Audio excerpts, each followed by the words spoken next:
నిజాం కాలం నాటి నుండి ఎంతో ఘనచరిత్ర కలిగిన పరకాల దినదిన అభివృద్ధిలో వెనుకపడుతుంటే ప్రజాపాలనలో భాగంగా పరకాల ఎమ్మెల్యేగా ఎన్నికైన రేవూరి ప్రకాష్ రెడ్డి డిపోకు 6 కొత్త బస్సులు తెచ్చారు.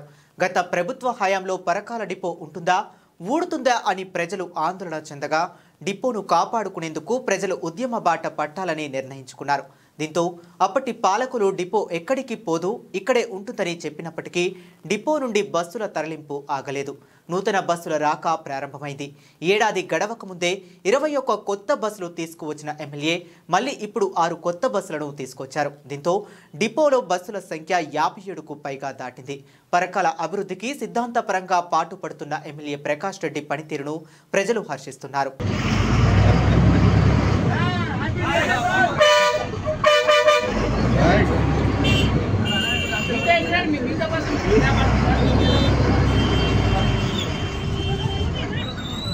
మహిళలకు అధిక ప్రాధాన్యత ఇస్తూ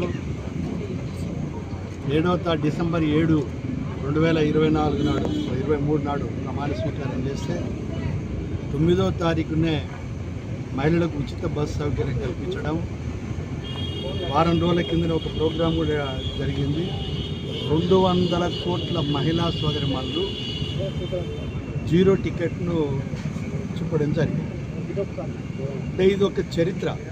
మొత్తం దేశంలోనే ఏ రాష్ట్రంలో లేని విధంగా ఈ రాష్ట్రంలో విజయవంతంగా 200 కోట్ల జీరో టికెట్స్ అంటే మహిళా సోదరిమణుల యొక్క అప్ అండ్ డౌన్ టికెట్లను మన ఈ ప్రభుత్వము 6,000 కోట్లు ఆర్టీసీకి చెల్లించడం జరిగింది. దీన్ని ఈరోజు ఒక మోడల్గా తీసుకొని ఇతర రాష్ట్రాలు కూడా ఆలోచన చేయడమే కాకుండా మన పక్కనున్న ఆంధ్ర రాష్ట్రము రేపు మన ఆగస్టు 15వ తారీఖున ప్రారంభిస్తున్నారు అంటే కొందరు దీని మీద కామెంట్ చేస్తున్నారు. ముఖ్యంగా టీఆర్ఎస్ నాయకులు మహిళల్లో అనే కనీస గౌరవం లేకుండా ఏదో డ్యాన్సులు చేస్తున్నారు, పాటలు పాడుతున్నారు, దీని మీద ఏదో పని లేకుండా కూడా ఇంత పనులను వదిలిపెట్టేసి బస్సులలో తిరుగుతున్నారు అని చెప్పి హేళనగా మాట్లాడడం అనేది చాలా బాధాకరమైన విషయం. ఇది సిగ్గుచేటు. దీన్ని తీవ్రంగా ఖండించడమే కాకుండా నేను ఎన్నికలలో అంటే 23 డిసెంబర్ నవంబర్ ఎన్నికలలో పాల్గొన్నప్పుడు పోటీ చేస్తున్న సందర్భంలో ఆర్టీసీ ఎంప్లాయీస్ వచ్చారు. వచ్చి ఈ డిపోను ఎత్తేస్తున్నారు సార్, ఇప్పటికే బస్సులు తగ్గించింది, 100 బస్సుల పైన ఉండే వాళ్ళ సంఖ్య కూడా తగ్గిపోయింది, రేపు తొందరలోనే డిపో ఎత్తేస్తారంటే ఆ రోజు నేను చాలా స్పష్టంగా ఈ డిపోని ఎట్టి పరిస్థితుల్లో ఎత్తేసే సమస్య లేదు, దీనికి చరిత్ర ఉంది, ఇంతకుముందు జరిగిన తప్పులు జరగవచ్చు, కానీ నేను ఎమ్మెల్యే అయిన తర్వాత మాత్రం పరకాల దినదినం అభివృద్ధి చెందవలసిందే కానీ ఎక్కడ కూడా ఉన్న వాటిని దేన్ని మనం పోలించేది లేదు అని చెప్పి చాలా స్పష్టంగా చెప్పడం జరిగింది. ఈరోజు ఇప్పటి వరకు ఇప్పుడు ప్రారంభించిన 4 బస్సులు కలుపుకుంటే 28 బస్సులు వచ్చినాయి. 28 బస్సులు కొత్తగా వచ్చినాయి. ఇంకా 6 బస్సులు వస్తున్నాయి. 6 బస్సులలో 4 ఈ 4-5 డేస్ ఉన్నాయి వస్తున్నాయి. అంటే ఈరోజు మహిళల యొక్క ఉచిత బస్సు సౌకర్యం కల్పించడం వల్ల మహిళలలో దీన్ని ఉచిత బస్సు అనేది ఉట్టిగేదో అల్లటపక్క చేయలేదు, ఎంతో ఆలోచనతో. ఎందుకంటే మహిళలలో ఒక అవేర్నెస్ రావాలి, అదేవిధంగా బయట ప్రపంచం కూడా తెలుసుకోవాలి.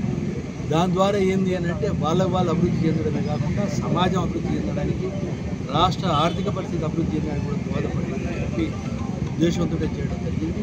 వాళ్ళ విజ్ఞాన యాత్రలు పోతున్నారు, దైవ దర్శనానికి పోతున్నారు, శుభకార్యక్రమాలకు పోతున్నారు, నిత్యావసర అవసరాలను కూడా నిమిత్తం కూడా పోతున్నారు, తల్లిగారింటికి పోతున్నారు, అత్తగారింటికి వస్తున్నారు. అదేవిధంగా మహిళా ఉద్యోగిని సోదరిమణులు కూడా ఈ సౌకర్యాన్ని ఉపయోగించుకోవడం జరుగుతుంది. ఇప్పుడే మా డిఎం గారు ఒక మాట చెప్పాడు, ఇవాళ ఏదైతే హనుమకొండ చౌరస్తాకి వచ్చి ఉద్యోగస్తులు పోవాలంటే ఇబ్బంది అవుతున్నారు సార్, అందులోంచి ఎస్పీ ఆఫీస్ దగ్గర అంటే అంత కన్వీనియంట్గా ఆలోచించి పెట్టాలి. ప్రతి ఒక్కరికి ఒక కన్వీనియన్స్ అనేది మహిళలకు చాలా ఉపయోగపడుతుంది. ఇంత మంచి కార్యక్రమాన్ని ప్రారంభించిన మరి రూపకల్పన చేసిన గౌరవ ముఖ్యమంత్రి గారికి, రేవంత్ రెడ్డి గారికి, అదేవిధంగా ముఖ్యమంత్రి గారిని అన్ని విధాల ప్రోత్సహిస్తూ అండగా ఉన్న సోనియమ్మ గారికి, రాహుల్ గాంధీ గారికి, మల్లికార్జున ఖర్గే గారికి కూడా కృతజ్ఞతలు తెలియజేసుకుంటూ ఇంకా దినదినం కూడా ఆర్టీసీని అభివృద్ధి చేయడం జరుగుతుంది. ఆ విధంగా ముందుకు కూడా జరుగుతుంది. అది ఒక్కటే కాదు, ఇవాళ ఏదైతే డాక్టర్ గ్రూప్ మహిళలు ఉన్నారో మండల సమైక్యులకు ఆర్టీసీ బస్సులు ఇస్తున్నాం. ఇప్పుడు మన సంఘంలో ఒక బస్సు వచ్చింది, తొందరలో మిగిలిన మండలాలు కూడా రావాలి. అంటే ఉత్సాహవంతులు ఎవరుంటే వాళ్ళకి, అంటే ఇవాళ ప్రతి నెల దగ్గర దగ్గర 40 నుండి 50 వేల రూపాయలు మండల సమైక్యకు ఆర్టీసీ ద్వారా వస్తుంది. అంటే ఏ విధమైన ఫైనాన్షియల్ భారం లేకుండా వాళ్ళకి. అదే కాకుండా ఇవాళ మహిళలకు పెట్రోల్ పంపులు ఇస్తున్నాం, సోలార్ ప్రాజెక్టులు ఇస్తున్నాం. సోలార్ ప్రాజెక్టులు అయితే ఫర్ 1/2 మెగావాట్ కానీ 1 మెగావాట్కు 70,000 రూపాయలు ఎవరీ మంత్ వాళ్ళకు సమయం. పెట్రోల్ పంప్ మన పరకాల్లో కూడా ఒక పెట్రోల్ పంప్ ప్లాన్ చేస్తున్నాం. తొందరలోనే మహిళా సమీక్షకు ఇవ్వడం జరుగుతుంది, దాన్ని కూడా ప్రారంభిస్తాము. అదేవిధంగా మహిళా సోదరి మనులకు మనము షాప్స్ కూడా ఓపెన్ చేస్తున్నాం. మీ అందరికీ మండలిక సమైక్య వాళ్ళతో మనం ఒక షాప్ను కూడా ప్రారంభించాల్సి. అంటే ఈ ప్రభుత్వము మహిళల్ని చైతన్యవంతులు చేస్తూ 1,000,000 మంది మహిళా సోదరి మనులు కోటీశ్వరులు చేయడమే భాగంలో ఇవన్నీ కార్యక్రమాలు.